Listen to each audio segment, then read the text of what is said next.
2 years nearly after the death of George Floyd, and all these promises that got made about change in the workplace, change in the makeup of the workplace, change in the dynamics in the workplace. They were big promises when they were made. Are they being fulfilled in 2022? I think it's still too early to tell. I can tell you, though, there has been some progress since, the whole George Floyd situation, if you will.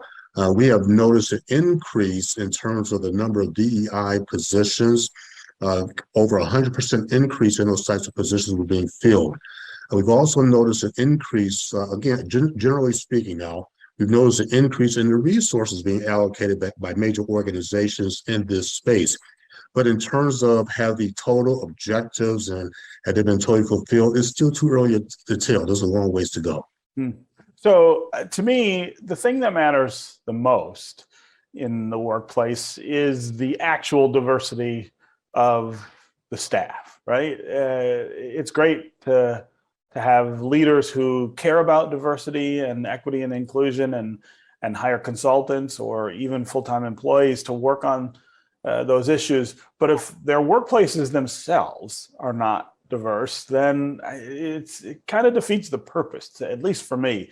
Talk about how much talk there has been about changing the dynamics, and then how much of the outcome that we've seen become different, especially in C-suites, right? Executive suites all over the country still are places that it's hard to break into if you're not white.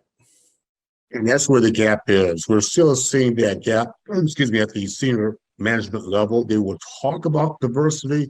There were commitment statements that were certainly put out right after the George Floyd situation. But if you look at the statistical data, the majority of the C-suite level positions are still held by Caucasians.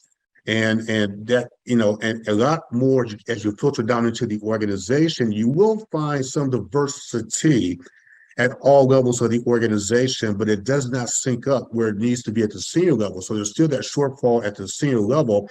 And it's been statistically proven, there was a study by the Boston Consulting Group, that if you have a diverse senior leadership team, you have an opportunity of generating 17% more revenue, because people want to do business with people that look like them. So it's one thing to talk about diversity, but it's another thing to actually have diverse leaders and then let that filter throughout the organization and engage all the employees throughout the process.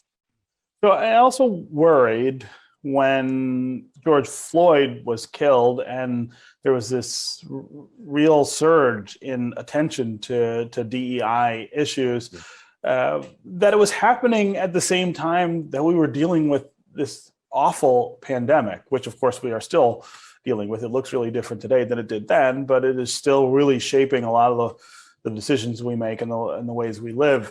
And I guess the reason that made me worry was that something like a pandemic is a disruption to people's businesses, is a disruption to the workplace. And I know from experience that even the best intentioned workplaces and managers who are committed to DEI issues fall into the trap of sidelining that when there are other things, that need to be dealt with, right? And the pandemic challenged businesses in financial ways, in management ways, and all these other things. And I worried that the DEI issue would get buried at least a little during the pandemic. I wonder if we have any idea at how well they navigated that.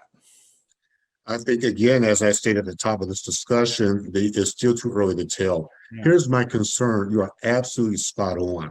And with the pandemic, it's a natural excuse to say we have other things to focus on. I would argue that this is another reason why you need to focus in this space. And because if we don't, you're missing out on business opportunities, okay? And I think the fact of the matter is, if we continue to keep our heads in the sand in this space, organizations are not going to proceed. My other concern is, just, as it relates to the pandemic and people watching their budgets, a lot of the DEI practitioners that are going into the organizations still are not getting the budgets to implement what they need to do. So now the pandemic becomes a logical excuse to say, let's redirect our resources to other spaces. Someone inside the organization has to be strong enough and really challenge the leadership of the organization to say, we still need to invest in this space. And the way that we need to invest in this space is to have the right people in the right boxes and to have the financial resources. Now is not the time to cut the budget in this critical area.